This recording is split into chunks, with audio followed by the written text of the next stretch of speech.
Aleluia. Glória a Deus. Vamos dar continuidade, sequência ao nosso estudo da carta de Paulo aos Romanos.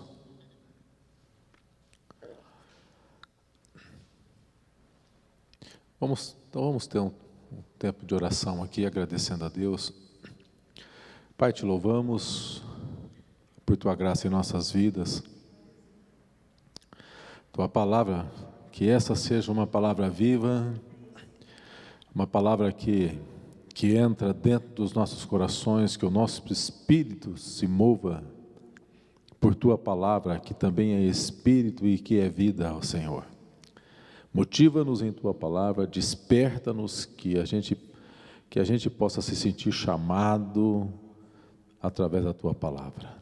Abra o nosso entendimento e a nossa compreensão, Senhor, nessa noite, em nome de Jesus.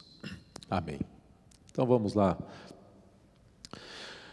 Bom, semana passada demos uma introdução geral, falando um pouco do aspecto da data, as motivações, etc. e tudo mais.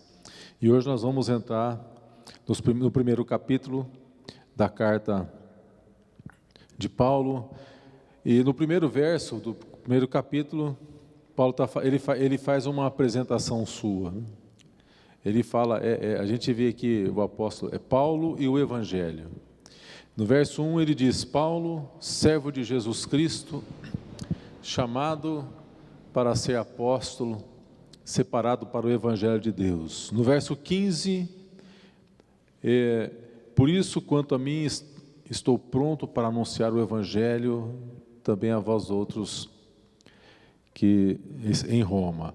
E no verso 16, pois não me envergonho do Evangelho, porque é o poder de Deus para a salvação de todo aquele que crê, primeiro do judeu, também do grego, visto que a justiça de Deus se revela no Evangelho. Então, uma coisa que é evidente em todas as cartas do apóstolo Paulo, é o compromisso que ele tem com o Evangelho de Jesus Cristo. Parece que tudo agora na vida deste homem é em torno do Evangelho. Ele vive para o Evangelho, ele respira o Evangelho, ele vive do Evangelho. A vida dele é anunciar o Evangelho. Ele é algo que fica evidente em todas as cartas. Então, eu selecionei aqui um trecho da primeira carta dele aos Coríntios, a partir do capítulo 15, que ele fala do Evangelho. 1 de Coríntios 15, versos 1 em diante, ele diz assim, irmãos, venho lembrar-vos o Evangelho, que vos anunciei, o qual recebestes, no qual vocês ainda perseveram.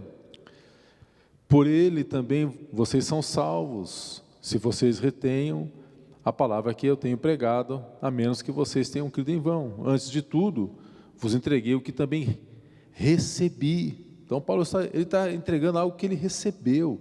Cristo morreu pelos nossos pecados, segundo as Escrituras, foi sepultado, ressuscitou ao terceiro dia, segundo as Escrituras, apareceu a Cefas, apareceu aos 12, apareceu depois 500 irmãos de uma só vez, dos quais a maioria dormem, depois foi visto por Tiago, mais tarde, por todos os apóstolos, e afinal, depois de todos, foi visto também por mim, por um nascido fora de tempo, porque sou o menor dos apóstolos, que mesmo não sou digno de ser chamado apóstolo, porque persegui a igreja de Deus, mas pela graça de Deus sou o que sou, e a sua graça que me foi concedida não se tornou vã, antes trabalhei muito mais do que todos eles, todavia não eu, mas a graça de Deus comigo. Portanto, seja eu ou sejam eles, assim pregamos e assim crestes. O Evangelho é a vida deste homem, que foi impactado de forma tremenda quando ele perseguia, e aqui na carta aos Coríntios ele está dando testemunho disso, ele tinha ali autorização para fazer o que queria. Então ele vai dizer, não me envergonhe agora desse Evangelho, esse é o poder, ele recebeu esse poder, mudou a vida deste homem, completa, mudou o pensamento dele, mudou o comportamento dele, mudou o entendimento dele, o Evangelho de Cristo. E o alvo desse primeiro momento, desse primeiro capítulo aqui, é que que nós possamos nos conscientizar de que aqueles que creem em Cristo, aqueles que pertencem a Deus, e nós pertencemos ao Senhor, somos chamados para anunciar o Evangelho aos perdidos. Independente se somos apóstolos ou não, nós somos chamados para isso. Fomos alcançados em algum momento, independente se nascemos ou não num lar cristão, nós somos alcançados por Deus. E nós temos dever por obrigação. Então, alguns comentaristas dizem que Paulo inicia a carta aos cristãos aqui em um estilo diferente das demais cartas. E eles dizem que o que fica evidente aqui é que Paulo está tentando estabelecer uma relação pessoal com os seus leitores, que são de Roma, e que dentre as cartas de Paulo, as epístolas paulinas, esta carta, ela traz uma das introduções mais longas e mais solenes de todas as cartas de Paulo. E a explicação seria o fato de, por Paulo não conhecê-los pessoalmente, ele está escrevendo, ele está tentando estabelecer um vínculo de fé, uma fé comum, para introduzir o assunto do qual ele quer tratar, que é praticamente um tratado teológico que Paulo está escrevendo a essa igreja, dizendo: olha, eu desejo, Deus sabe como eu tenho orado por vocês. Ou seja, Paulo está dizendo que ele já mantém um relacionamento espiritual, de intercessão, de oração, de alegria, por ter ouvido falar da fé, porque ele fala assim: todo mundo se ouve a fé de vocês. E isso talvez explique o estilo da carta, que é uma carta quase que litúrgica. E já no início da carta, é uma carta carregada de teologia, de ensino, de doutrina, de releitura da Sagrada Escritura, que o apóstolo Paulo, ele praticamente inclui aqui uma confissão de fé, que se encerra estabelecendo de forma praticamente de tese, o tema da epístola, o Evangelho como revelação da justiça de Deus.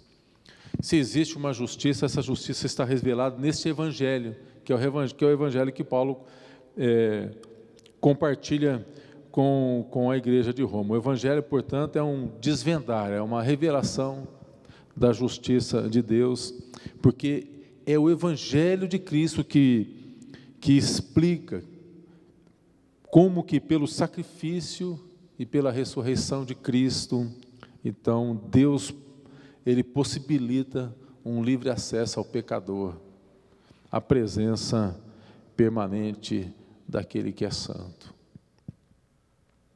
Então nós vamos examinar esse momento aqui, dividido em 3 partes. Nós vamos refletir sobre esses 3 temas: o Evangelho de Paulo e os romanos, e o que é o Evangelho. O Evangelho de Paulo, Romanos 1, de 1 a 6.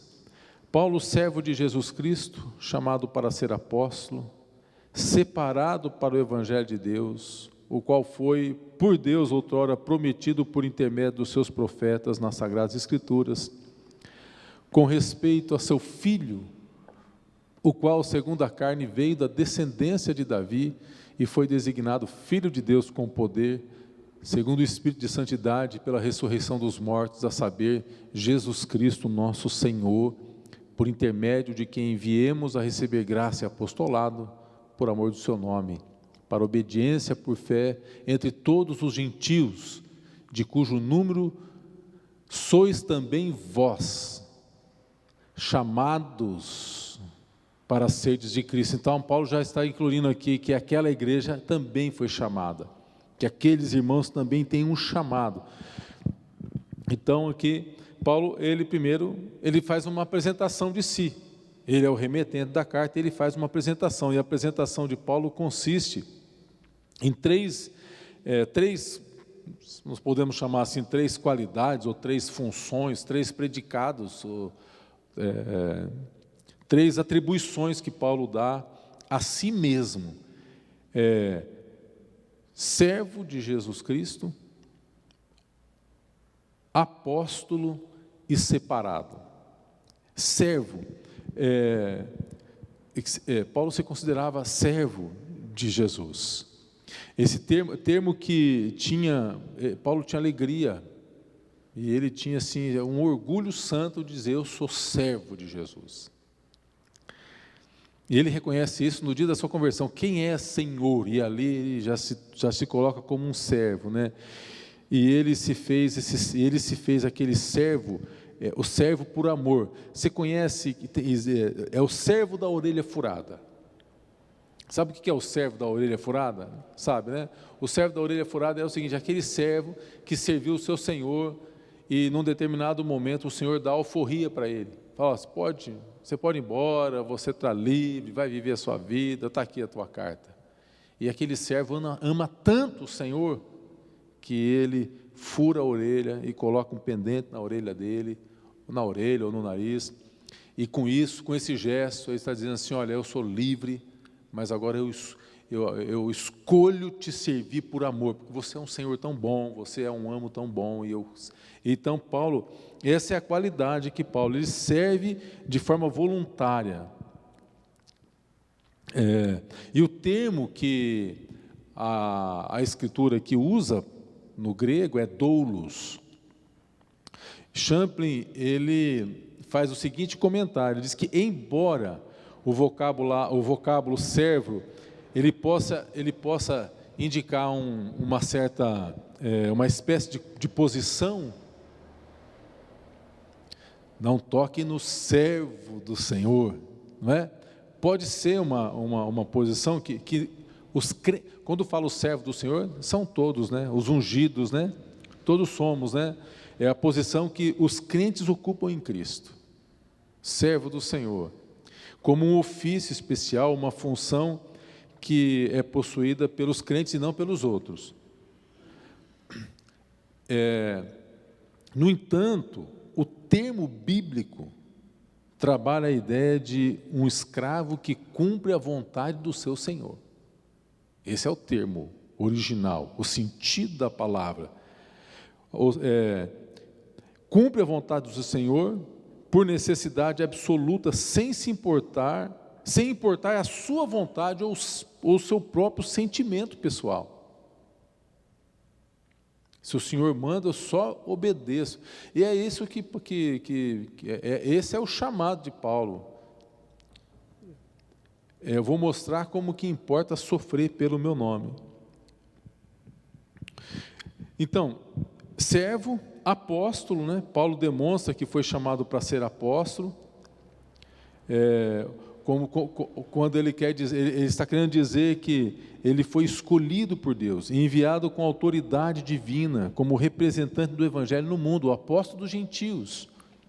Então Champlin comenta que o apostolado de Paulo, ele não se limitava a uma região geográfica, como alguns, né, apóstolos e tudo mais. Portanto, na qualidade de apóstolo dos gentios, ele se sente revestido de autoridade para com a igreja em Roma, embora não tivesse fundado aquela igreja. Ele é o apóstolo dos gentios. Isso fica claro naquele encontro de Paulo e Pedro ali. Pedro vai para os judeus e Paulo para os gentios, embora não tenha sido ele fundado a igreja de Roma. Então ele está se apresentando servo, apóstolo e separado. Paulo tinha consciência da sua posição, ele foi separado para anunciar as boas novas, e Deus lhe deu essa autoridade espiritual sobre a igreja de Roma. Paulo, servo de Jesus Cristo, chamado para ser apóstolo, separado para o Evangelho de Deus. Então, o que está subentendido aqui não é uma nomeação da igreja, mas Paulo ele foi selecionado do mundo, foi tirado, destacado, ele foi destinado por Deus, é uma nomeação divina. Paulo é nomeado por Deus na ocasião da sua conversão para o ofício do apostolado. E a gente sabe que, segundo os anais, os comentaristas bíblicos aí, não é do dia para a noite, embora pareça para a gente que ele se converte num capítulo e no capítulo seguinte ele já está pregando, dando testemunho. Alguns comentaristas vão datar aí de cerca de 10 até 14 anos depois desse encontro com Jesus em Damasco, que Paulo vai se tornar esse apóstolo, que vai fundar as igrejas, que vai fazer as visitas. Nesse meio tempo, ele vai ter a sua conversão teológica, ele vai refletir nos textos. Alguns comentaristas vão dizer que ele vai ter contato com a comunidade a qual Jesus teve, que é a comunidade dos essênios, e ali Paulo vai aprender muita coisa, né? E é separado por o Evangelho de Deus, separado para o Evangelho. Romanos, capítulo 2, de 2 a 4, diz: o qual foi por Deus, o Evangelho, né? O qual foi por Deus outrora prometido, por intermédio dos profetas nas Sagradas Escrituras, com respeito a seu Filho, o qual segundo a carne veio da descendência de Davi, foi designado Filho de Deus com poder, segundo o Espírito de Santidade, pela ressurreição dos mortos, a saber, Jesus Cristo, nosso Senhor. Ele deixa claro que o Evangelho não é fruto da imaginação dele. Paulo deixa claro que não é uma doutrina dele, não é uma coisa dele, que esse Evangelho é um Evangelho que já foi revelado na Escritura Sagrada. Champlin comenta aqui dizendo o seguinte, que esse Evangelho, essas boas novas, não pertencem a ele, pertencem a Deus. A iniciativa é sempre divina. Sim, Mara. Romanos 1, de 2 a 4. Porque aqui Paulo está falando o Evangelho. Então veja bem, ele diz, o qual, verso 2, o Evangelho foi por Deus outrora prometido por intermédio dos seus profetas nas Sagradas Escrituras. Paulo está dizendo que esse Evangelho é o Evangelho divino, é o Evangelho de Deus. Ele vai falar com respeito a quem? Com respeito ao Filho. Ele vai falar da ressurreição, né? Então esse Evangelho é o Evangelho que pertence a Deus, é uma possessão divina, que consiste num anúncio divino sobre Jesus Cristo, que nos conduz à salvação. Porque foi Deus quem amou o mundo de tal maneira que deu o seu Filho. Então esse Evangelho é o Evangelho que pertence a Deus, e a Deus o Pai. Anunciado pelos profetas, vindo revelado na pessoa de Jesus Cristo. Tem algumas pessoas, eu já ouvi dizer de algumas pessoas que dizem, olha, Jesus é uma benção, mas eu tenho problema com Deus o Pai, porque acha que Deus o Pai porque a gente vai ver a figura de Deus no Antigo Testamento, e a figura de Cristo, o Filho, a teologia da graça no Novo, e vê na figura do Pai, um Pai assim muito austero, mas se esquece de que é o Pai quem ama. O Filho se deu por amor, mas o Pai deu o Filho porque ama. E esse é o Evangelho que é anunciado pelos profetas, nas Sagradas Escrituras, no Gênesis, nos Salmos, no profeta Isaías, no profeta Malaquias, no profeta Zacarias. Esse Evangelho, essas profecias estão todas lá. Então, Paulo ele está defendendo aqui, segundo o Champlin, que não é uma ideia que foi criada no vácuo, que foi criada nos tempos de Paulo, pelo contrário, é algo que estava prometido na Sagrada Escritura e que vem da parte de Deus Pai. Esse Evangelho que é a encarnação do Filho de Deus. Romanos 1,3 diz, com respeito a seu Filho, o qual segundo a carne veio da descendência de Davi. Ou seja, sobre a encarnação, Paulo enfatiza aqui o cumprimento das profecias do Antigo Testamento, a respeito do Messias que vinha da linhagem davídica. Esse Evangelho que o apóstolo Paulo está anunciando.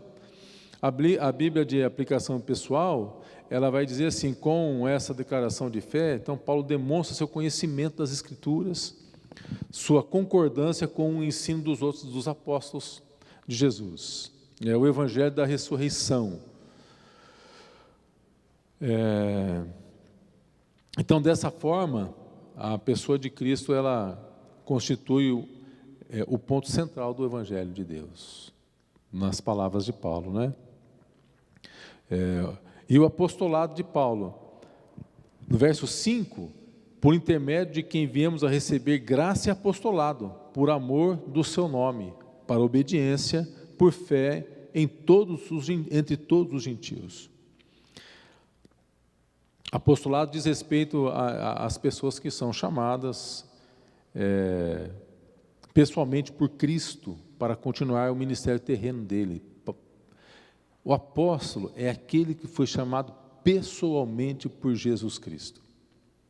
Então, nesse termo e nesse sentido, apóstolos não existem mais. Embora algumas pessoas se intitulem apóstolos, como título, mas o apóstolo é aquele que foi chamado por Cristo. Dentre os 12, Jesus chamou Paulo, como ele diz, como que um por fora de tempo. Nós temos o entendimento de que não temos apóstolo. Isso não significa que não devemos ser uma igreja apostólica, que não devemos ser uma igreja missionária, uma igreja que tem compromisso com o Evangelho e levar o Evangelho para fora das nossas fronteiras. A igreja sempre foi apostólica, independente ou não dos apóstolos. Ela é representativa, episcopal e tudo mais. E é por isso que ela chegou até a gente, porque a igreja tem essa missão. E essa missão a igreja não faz sozinha, ela precisa da inspiração do Espírito de Deus. É Ele que nos inspira, Ele que nos capacita, Ele que nos envia, Ele que levanta os recursos, é o Espírito Santo que nos sustenta. Ele foi dado para nos ajudar nessa tarefa. Então Paulo ele apresenta 3 aspectos do seu apostolado: recebeu do Senhor Jesus a origem, o objetivo, que é despertar e obedecer pela fé, né? A questão do Evangelho, e o alcance desse Evangelho, todos os gentios, e isso incluía os cristãos de Roma. Então Paulo afirma com alegria aqui a sua posição em Cristo. Ele está se apresentando para a igreja. Ele é um servo e ele é um apóstolo. E a questão é: qual tem sido o nosso sentimento como igreja com relação à missão da igreja, que é uma missão apostólica? Qual tem sido, né, o nosso sentimento com essa questão missionária? O fato de ele ser separado para Cristo reflete aqui a alegria intensa no coração dele. A igreja foi separada e nós precisamos ter essa alegria. Nós somos separados por Deus. E nosso dever fazer dentro da nossa limitação. Porque muitas vezes nós pensamos: mas eu não tenho limitação, eu não sei falar bem. Às vezes somos um pouco acanhados, não queremos atrapalhar, não é verdade? Tudo isso não faz parte da nossa cultura, não faz parte da gente, do nosso.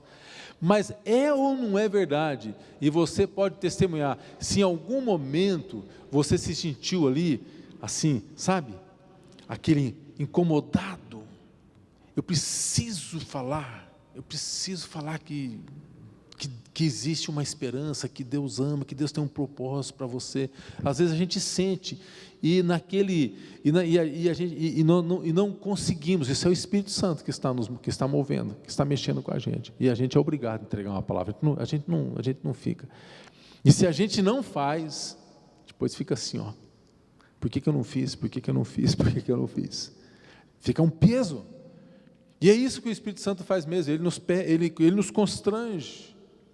Mas não é para trazer condenação, não, mas é no sentido positivo, porque quanto menos capacitados nós somos, mais glória redunda para o Senhor, porque nós não temos mesmo essa capacidade. É Ele quem nos capacita o tempo todo.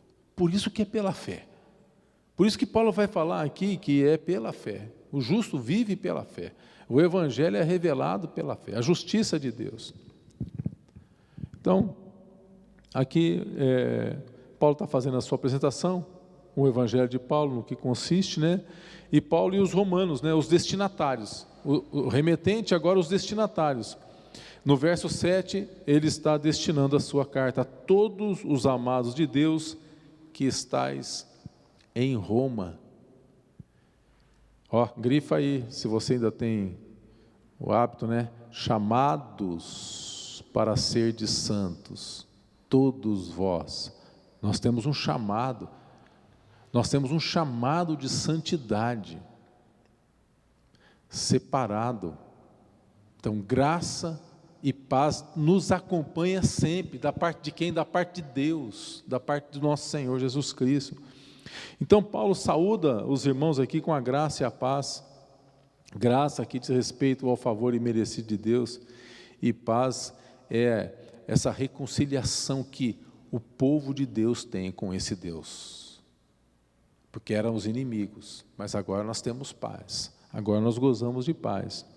E em seguida então ele destaca 3 qualidades que são atribuídas aos cristãos de Roma, não somente aos cristãos de Roma, mas a todos os cristãos de maneira geral, chamados para ser de Jesus Cristo. Então não somos de nós, somos de Cristo, amados de Deus e um chamado para ser santo. A Bíblia pessoal ela vai dizer o seguinte: chamados para ser de Jesus. Paulo disse que aqueles que se tornam cristãos, eles foram convidados a pertencer à família de Deus e tornar-se seu povo. E essa, sem dúvida, é a melhor descrição que nós podemos dar do que é ser cristão. Somos chamados, fomos convidados para... Convidado. Você já foi em alguma festa, assim, que de repente você só foi convidado? É isso mesmo, nós fomos convidados, né? Jesus até faz a parábola da festa, né? Das bodas, fomos convidados. Amados por Deus, porque renascer na família de Deus, ao renascer nós temos o amor de Deus em nós, porque Deus é amor. E Ele compartilha conosco daquilo que Ele é, da sua essência, o Espírito Santo habita em nós.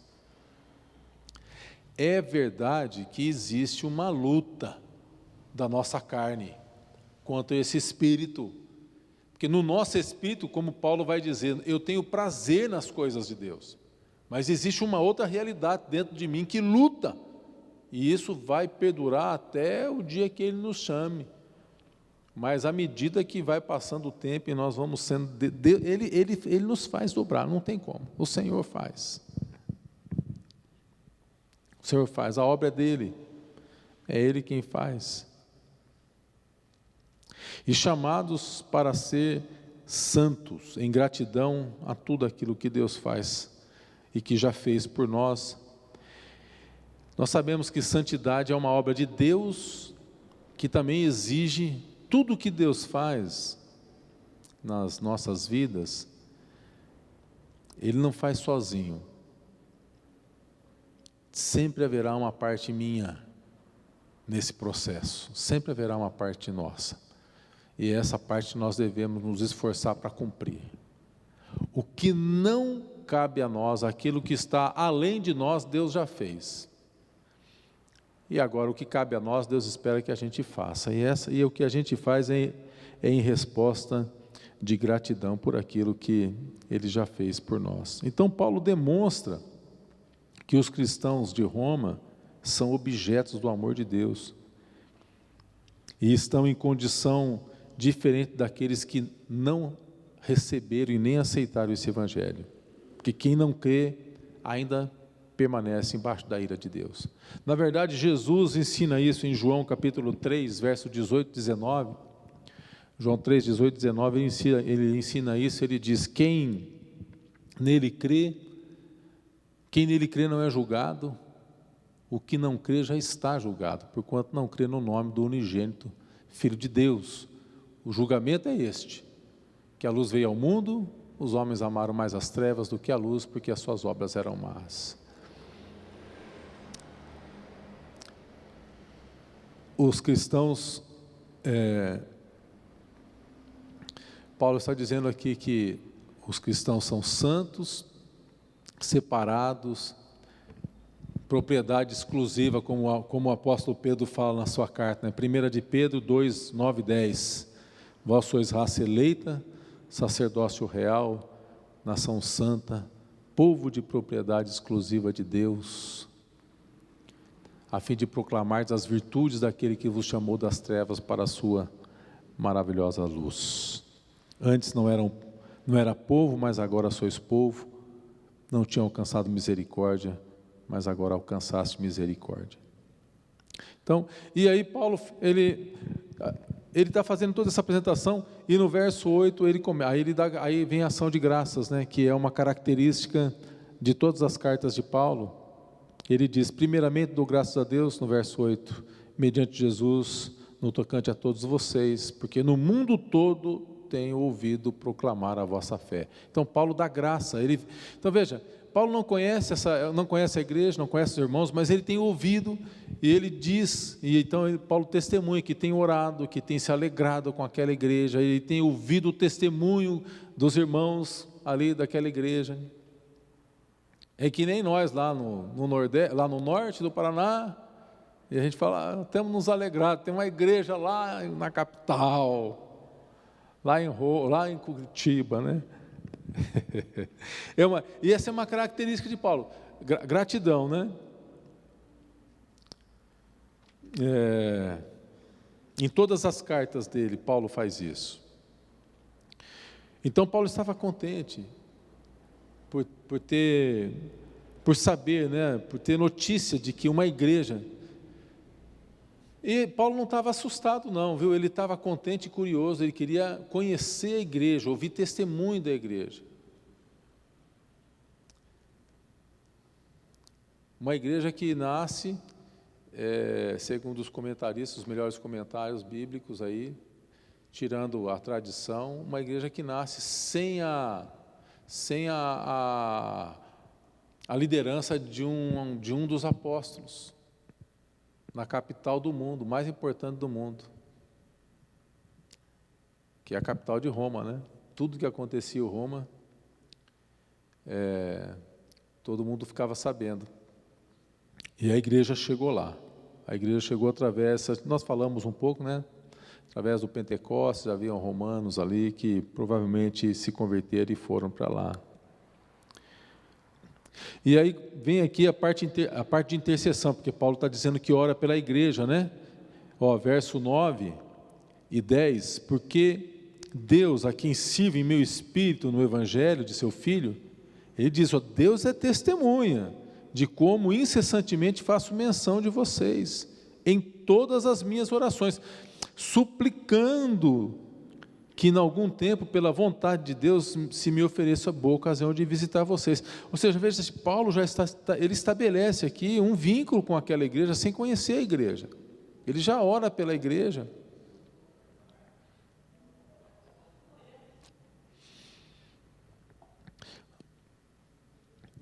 E ele chama Deus como testemunhas. Quantas vezes fazendo menção, oração, pedindo a Deus que concedesse uma oportunidade para visitar a igreja.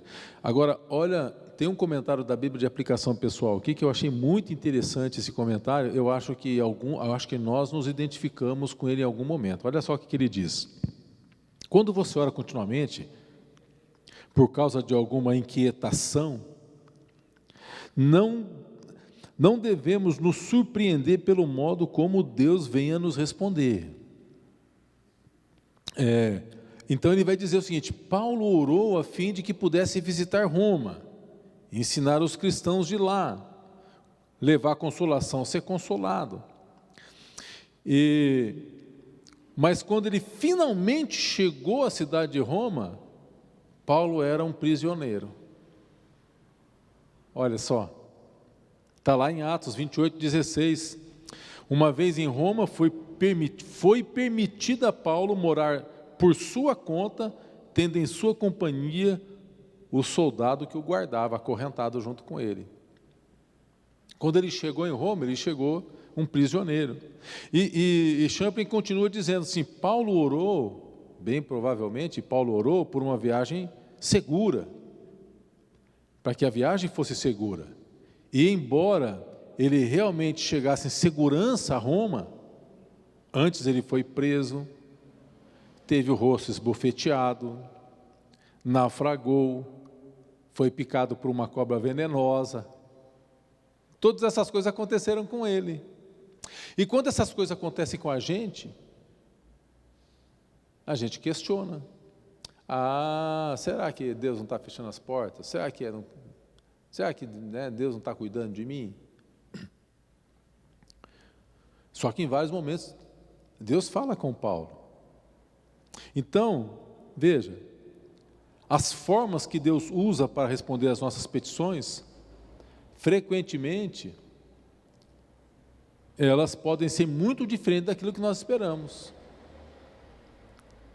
Então, para refletir aqui, quando nós oramos com sinceridade, Deus responde, mas Deus o faz de acordo com o seu cronograma, de acordo com a sua vontade, muitas vezes de maneira inesperada. Não é, ou seja, não é, Deus responde, às vezes não é do jeito que a gente quer, mas às vezes é do jeito que a gente precisa. Então veja, se você pede paciência para Deus, o que Ele vai te dar? Ele vai te dar paciência? Ou Ele vai te dar a oportunidade para você exercer a paciência?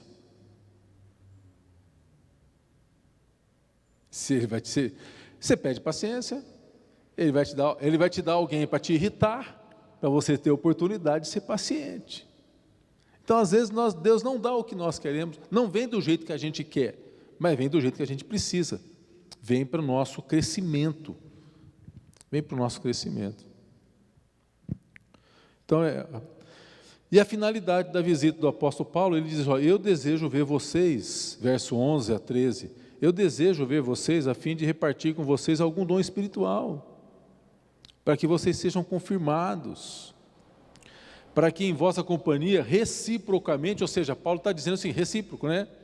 Eu quero poder levar conforto, receber conforto, eu quero levar ensino, receber ensino, porque eu tenho ouvido, Paulo está dizendo aqui, eu tenho ouvido a fé de vocês, eu quero compartilhar um pouco disso. Então, Paulo desejava confortá-lo, mas também receber conforto. Paulo, ele quer encorajá-los, mas também quer ser encorajado através do testemunho daquela igreja. E ele reitera várias vezes que ele se propôs ir para Roma, no qual até então ele estava sendo impedido devido aos seus compromissos com a visita das igrejas que ele fazia ali na Ásia.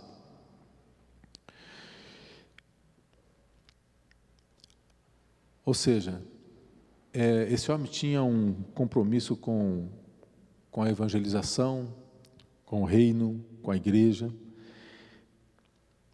E o que nós podemos aprender com o exemplo deste homem? É claro que ele tem um chamado diferente do nosso. Nós não precisamos sair por aí, mas existe uma linha de atuação nossa, que nós podemos. Paulo era um homem intencional, ele fazia as coisas com intencionalidade, e nós podemos também, dentro do limite geográfico que Deus nos coloca. E quando eu falo de limite geográfico, não estou me referindo apenas à geografia de latitude e longitude, mas geografia de pessoas que Deus nos coloca diante do nosso convívio, para que a gente possa testemunhar do amor, da graça de Deus. E o Evangelho, o que é o Evangelho? Está lá no verso 16 e 17, o apóstolo Paulo vai dizer então, pois eu não me envergonho do Evangelho, porque é o poder de Deus para a salvação de todo aquele que crê, primeiro do judeu e também do grego, visto que a justiça de Deus, ela é revelada no Evangelho de fé em fé, o justo vive pela fé, como está escrito. Então o apóstolo Paulo, ele diz que ele estava tão entusiasmado para pegar o Evangelho em Roma ali, e ele destaca aqui, ele faz 3 declarações muito fortes, ele diz, sou devedor, porque esse Evangelho mudou a minha vida completamente, eu estava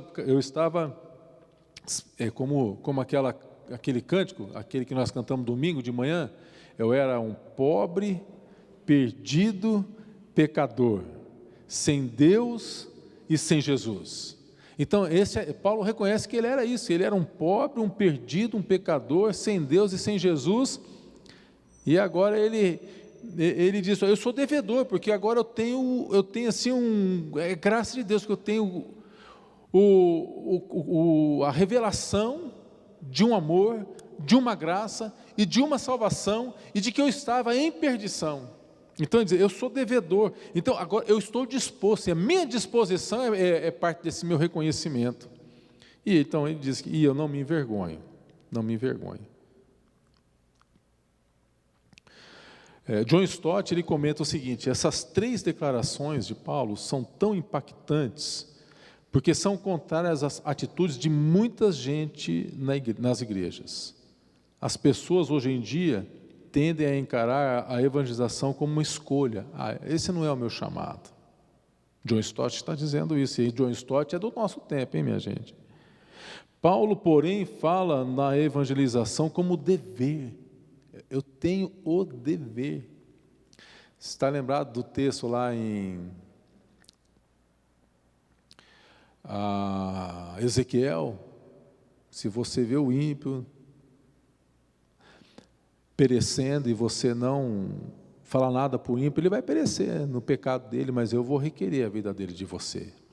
Então Paulo, John Stott está dizendo que Paulo, ele fala de evangelização como um dever, é um dever que eu tenho como igreja, eu sou Jesus Cristo, é isso que Paulo está dizendo, nós somos o corpo dele, somos muitos membros de um único corpo, a igreja é um corpo, e é Jesus andando pelo mundo. Nós não precisamos ter medo se as pessoas, não precisamos estar nem aí se a pessoa vai aceitar ou não o convite, porque quem está fazendo o convite é Jesus. Ali eu estou sendo boca de Deus, ali quando eu coloco a minha mão para orar, eu estou sendo mão de Deus, eu devo fazer o convite entendendo que é Jesus quem faz. Se a pessoa estiver rejeitando a minha palavra, Jesus fala assim, não é vocês que estão rejeitando, não é a mim, nós só temos que obedecer. Então John Stott continua dizendo, o sentimento que se vê em nossos dias é uma relutância. Paulo ele se mostra disposto a entusiasmo. Muitos de nós teríamos de confessar com humildade, ele diz, que nos envergonhamos do Evangelho. Paulo declara que não se envergonha do Evangelho. Porque nós ficamos pensando no politicamente correto, as coisas vão ganhando uma proporcionalidade na vida da gente, isso aí são fortalezas que o inimigo coloca que precisam ser quebradas. Então, qual era a fonte desse entusiasmo evangelístico de Paulo? Ele encara dessa seguinte forma, eu tenho uma dívida com Deus. É claro que ninguém vai pagar nada, ninguém vai pagar a dívida, mas eu tenho uma dívida, de honra. Romanos 1, 14 e 15, sou devedor, tanto a gregos como a bárbaros, sábios, ignorantes, quanto está em mim, então estou pronto a anunciar o Evangelho. Eu sou devedor, eu tenho uma dívida. Ainda que não sejamos apóstolos, nós também somos devedores, porque também fomos alcançados. E se o Evangelho chegou até nós, não temos o direito de guardá-los para nós. Precisamos compartilhar. Precisamos compartilhar. Precisamos ser diferentes do mundo. Lembra quando no momento da pandemia, quando chegaram as primeiras vacinas, e algumas pessoas que tinham mais influência e tal, né, e acesso àquele, vários videozinhos saíram aí, né, a gente viu, pessoa que pulando a fila, furando a fila, pegando para si, né, nós precisamos ter uma atitude diferente. O Evangelho de Deus é o Evangelho da salvação. E aqui a gente chega, né, o tema da epístola, não me envergonho do Evangelho, porque ele é o poder de Deus para a salvação. E a ideia que Paulo expõe nesses 2 versos aqui, ela é concluída depois de uma extensa argumentação, né? Paulo conclui, ele vai concluir todo esse argumento e vai concluir lá capítulo 3, no verso 20 e 21, quando ele diz assim: visto que ninguém será justificado diante dele por obras da lei, em razão que pela lei vem o conhecimento do pecado, o pleno conhecimento do pecado, mas agora sem lei se manifesta a justiça de Deus, testemunhada pela lei e pelos profetas. Ele vai concluir esse assunto lá na frente, né? E nós precisamos então estar atentos às argumentações e à ideia principal que Paulo está desenvolvendo aqui, as declarações que ele faz acerca do Evangelho, que o orgulho de Paulo é o Evangelho de Cristo, é a salvação, e ele é enfático: não me envergonho do Evangelho. Ele sabia que a mensagem da cruz era loucura para alguns, escândalo para outros, mas para aquele que crê, é o poder de Deus, é o poder de Deus. Paulo, e aí, aqui é uma coisa que nós devemos pensar. Por que Paulo está dizendo que não se envergonha do Evangelho? Sabia que às vezes, para a gente poder ter alguma compreensão, às vezes precisa fazer pergunta para o texto. Por que Paulo está dizendo não me envergonho do Evangelho? Certamente, ou provavelmente, alguns que ostentavam estavam com vergonha de compartilhar o Evangelho, de falar do Evangelho. Paulo está dizendo: não tem vergonha não, esse Evangelho aqui é poder, isso aqui é o poder, e é o poder do Criador, é o poder de Deus. Ou seja, ou talvez em algum momento ele foi tentado, não sabemos, mas ele supera a tentação, e nós precisamos superar também. A resposta é que nós precisamos como? Lembrando dessa verdade: o Evangelho é o poder de Deus. Aí a gente quer fazer vigília, a gente quer poder de Deus, a gente quer que a igreja se mova, que acontece. Só que aqui, gente, é o QG, aqui não é lugar de guerra, de batalha. Aí quando a gente vai para o campo, aí lá a gente não faz, lá a gente não faz diferença, lá a gente não abre a boca, lá a gente não confronta o pecado, lá a gente não quer ofender a pessoa, porque confrontar pecado é ofender a pessoa. Como é que a gente vai? E a gente quer o poder. O poder é o Evangelho. O Evangelho é o poder. E esse poder está presente na minha vida à medida que eu permito que esse poder passe por mim, na proclamação do Evangelho, dizendo: Deus é bom, o diabo é mau, teu comportamento não é comportamento de Deus, isso é pecado, mas Deus te ama, tem cura, tem solução, tem salvação, tem esperança. Jesus é a esperança.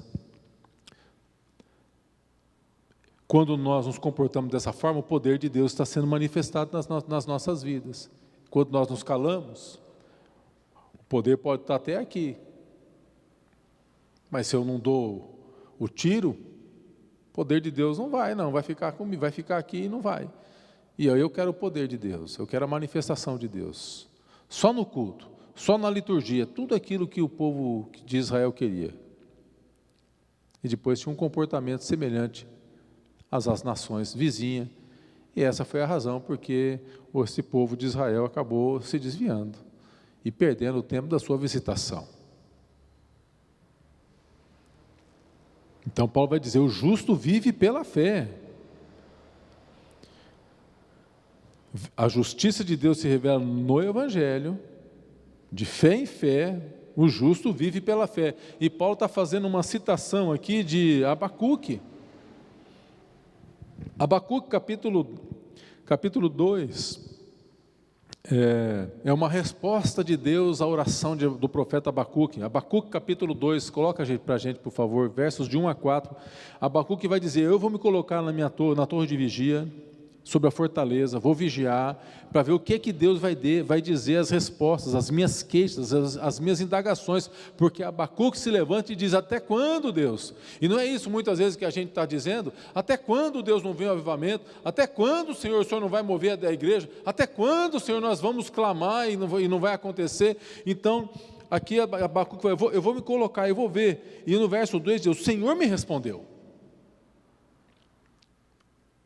E ele disse, escreve a visão e grava sobre tábuas para que possa ler até quem passa correndo, porque a visão ainda está para se cumprir no tempo determinado, mas se apressa para o fim, não falhará, se tardar, espera, porque certamente virá, não tardará. Ou seja, Deus está dizendo, vai lá, fica firme, se coloca, espera, sabe? Eis o soberbo, sua alma não está reta dele, mas o justo viverá por sua fé. E quando Paulo diz o justo viverá por sua fé, ele está fazendo referência a isso aqui, ó. Quando que vai vir? Quando que vai acontecer? Abacuque se queixa de que Deus está tratando Israel de maneira injusta em relação às demais nações, e o profeta mostra que a questão aqui é que o justo deve viver pela fé, que para Paulo se manifestou na morte e na ressurreição de Jesus Cristo. Tem morte, mas tem ressurreição. Então, para concluir, queridos, como que nós temos recebido o chamado de Jesus? E como que esse chamado tem mudado os nossos objetivos? Como que eu me sinto em relação à obrigação diante do Evangelho e as pessoas que Deus coloca na minha vida? E como isso que tem refletido nas minhas orações? Como que eu compararia o meu comportamento com o Evangelho que Paulo ele descreve aqui no verso 16, quando diz, eu não me envergonho desse Evangelho, ele é o poder de Deus.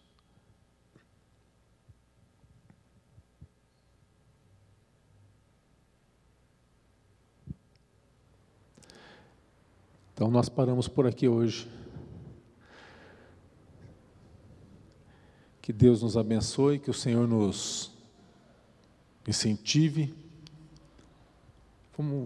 Vamos orar ao Senhor, vamos colocar nossas vidas, né? Pai querido, de fato, Senhor, essa palavra, e nós cremos, é a palavra que tem gerado alegria, esperança nos nossos corações. Temos, Senhor, temos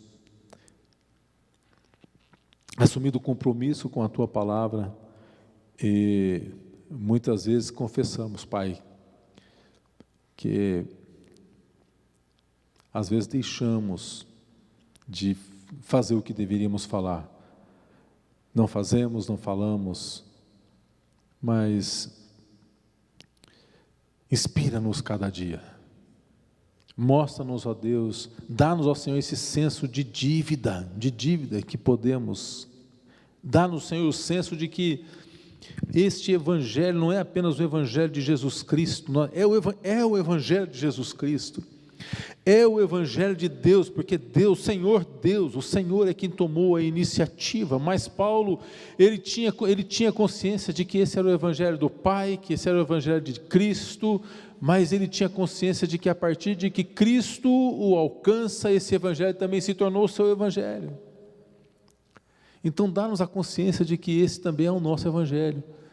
Nós temos uma boa notícia, nós temos coisas boas para compartilhar, da graça, do amor, da salvação, de esperança, de ressurreição. Levanta-nos, ó Deus, nesse poder e nessa força, na inspiração do Teu Santo Espírito, e nos conduz no nome santo de Jesus Cristo. Amém. Graças a Deus.